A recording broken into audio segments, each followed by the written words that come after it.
The next technique we have to discuss for thin film deposition is the flash evaporation. Flash evaporation technique. Using this flash evaporation technique, we can deposit a multi-component thin films. That means different types of materials can be deposited on the same film.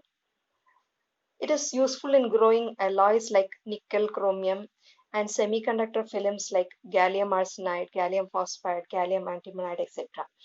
What is done is in this method, small quantities of the material are taken and it is evaporated. For evaporating, we are placing the sample in a small boat-like structure. I have shown you the boat-like structure in the previous class. There will be a slight depression inside a sheet-like material with a small depression in the center. This is called a boat-like arrangement. So in this boat-like arrangement, you can place the samples inside this depression, and this is entirely inside this chamber.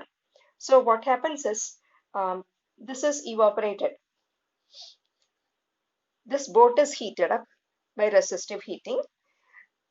When this boat is heated up, the material which is inside this depression will get evaporated.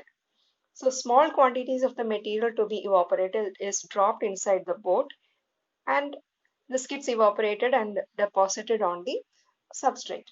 It is called flash evaporation because what we do is the initial temperature of this boat is kept sufficiently high so that the material with the less volatile material will evaporate first. When you are preparing alloy films, there will be materials with different volatility. Some will be less volatile, some will be more volatile. That means some materials will vaporize easily, some will not. So the temperature of the boat should be in such a manner that the one which is very difficult to evaporate, that will also evaporate in the very first instant. So that high temperature is maintained inside this boat arrangement. So it will evaporate the moment you introduce the material. It is evaporated, and sufficient continuous agitation is given. Agitation means you are disturbing the sample so that all the materials will be simultaneously deposited, because we are constructing a multi-layer or multi-component film. So all these components should be simultaneously deposited.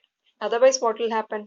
The one that will evaporate will first will go and deposit, then the next will follow. No, that should not be the procedure.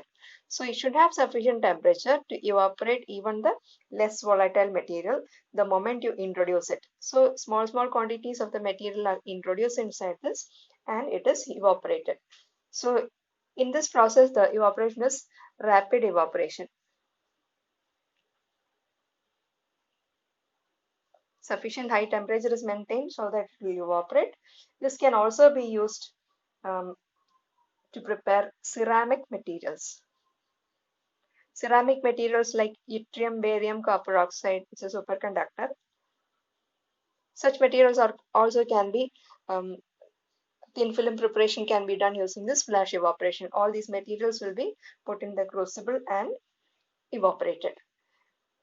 And the feeding mechanism should be continuously agitated so that all will be simultaneously deposited. That is the technique of flash evaporation. Next technique is exploding wire technique. Exploding wire technique. In the material I have provided, there is the figure. In the figure, you can see that the sample which is to be evaporated is taken in the form of a wire, and it is connected to necessary electronic circuitry so that these are capacitors so that sufficient high voltage comes in. There is a make and break arrangement over here. These are all capacitors. Why so many capacitors? Because it is charged and simultaneously it will be discharged. You have the figure in the material I have provided. This is 2.5 kV.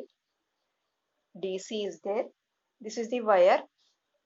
A make and break arrangement. A key is there. You place the substrate over here. This is figure 2.5 2 in the material I have provided. So this high voltage is stored here, and the moment you put in the key, it will be charge will be passing through, the current will be passing through this wire. It will be heated up and it will melt, or it will explode. The moment the current comes in, it will explode. So the particles of the material which is taken in the form of the wire will come and deposit on the substrate. This is the substrate. So this is the technique of exploding wire. The moment you switch on the power supply, sufficient current will come and this will melt and explode and it will get deposited. The next technique is electron beam evaporation. Electron beam evaporation technique. In the electron beam evaporation technique, the basic principle is used. Basic principle that is used is an electron beam. A high intensity electron beam is focused on a particular material. So when a fast moving beam of electron is collimated beam of electron is coming and falling on the sample, the momentum will be transferred to the particles in the sample. It will get evaporated and it will get deposited. So you can generate this electron beam by two methods. One is thermionic emission. Thermionic emission. And the other is plasma electron source.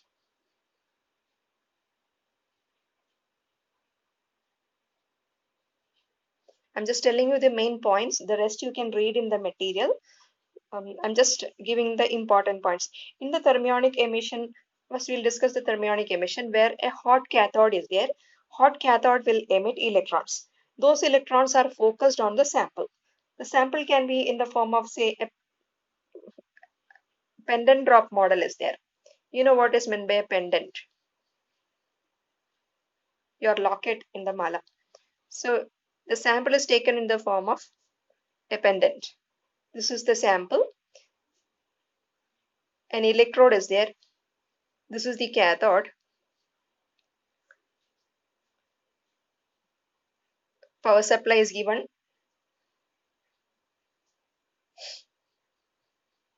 This is hot cathode. This is the hot cathode. From the hot cathode, electron is emitted. So these electrons will get focused in this point. This is a circle, it has got a focus. So all these electrons will focus onto this point. When all these electrons will focus here, what happens? It will melt the sample over here. Then the sample will be coming out, vaporizing, and it can get deposited on the substrate. This is the pendant drop arrangement using the hot cathode for thermionic emission. Another is an electron gun, a self-accelerated electron gun. I can draw the figure like this. This is an electron beam that is coming from an electron gun. Electron gun is a source of electron from which electron is coming. It is properly collimated and focused, and it will fall here. You are placing the sample here. Sample is kept here. So what happens is it will evaporate. It will evaporate and get deposited on the substrate. So this is the these two are using the thermionic emission.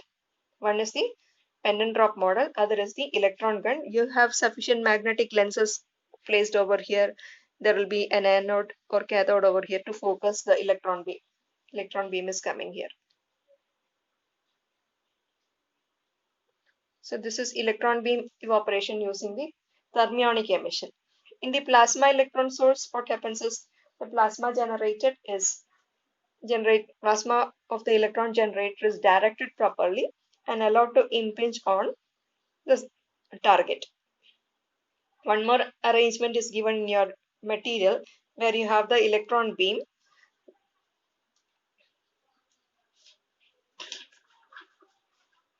The electron beam is coming from a source, an electron source, something like this. I'm just giving you the basic diagram only. The rest you can read in the material.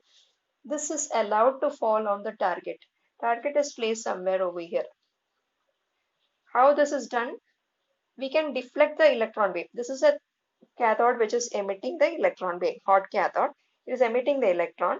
You can keep proper electric or magnetic fields. Let us say this is a magnetic field perpendicular, this is an electric field. So proper electric and magnetic fields can bend the path of the electron. It is coming and falling over here. So all these electrons can be focused to fall at this particular point where you have kept the target material. It will be evaporated and get deposited on the substrate.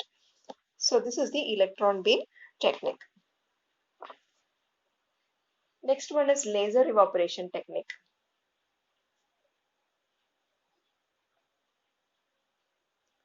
All these concepts are same. In every case, we are just evaporating the sample by using the different techniques. In the laser evaporation technique, you are taking the sample. Laser evaporation technique is I should say, the cleanest of the methods. The sample is kept over here. It is placed inside a vacuum chamber. You can focus the electron beam from outside the vacuum chamber. It need not come inside, because if this is a transparent material, the laser beam, if you have the laser source here, the laser beam can be introduced inside this vacuum without interaction. This is high intense laser that is coming in, which can vaporize the material and it will get deposited on the substrate over here. This is vacuum. So laser evaporation technique is the cleanest of the process. Next is an arc evaporation. Arc evaporation technique. The details you should read through in the material. I'm just giving you the concept. In the arc evaporation, similar to our exploding wire technique, we have some sort of an arrangement like this. This is the substrate where you need to deposit the sample. Sufficient power supply is given over here. This is a capacitance.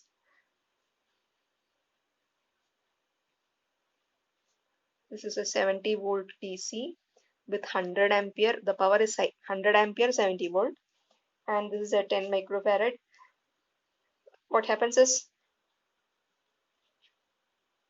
when you switch on the circuit, this is a small gap. The material or the sample to be deposited, that is taken in the form of a rod with a small gap.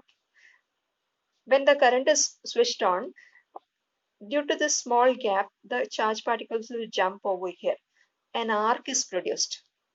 You must have seen sparks when you switch on a switch. That means the charges are jumping across the small gap. So in this small gap, an arc is produced. So what happens when the arc is produced? The particle will be evaporated from this rod and it will get deposited on the substrate. Next is the RF heating technique. RF heating technique is nothing but similar to our first case we have explained with the help of a thermal evaporation diagram, you remember. Inside that, to heat the coil, you will be using RF heating, radio frequency. Radio frequency is used for heating the coil. So that is the only difference in this case. So this is all about the different deposition techniques using the thermal evaporation. Next, we'll discuss about the sputter deposition.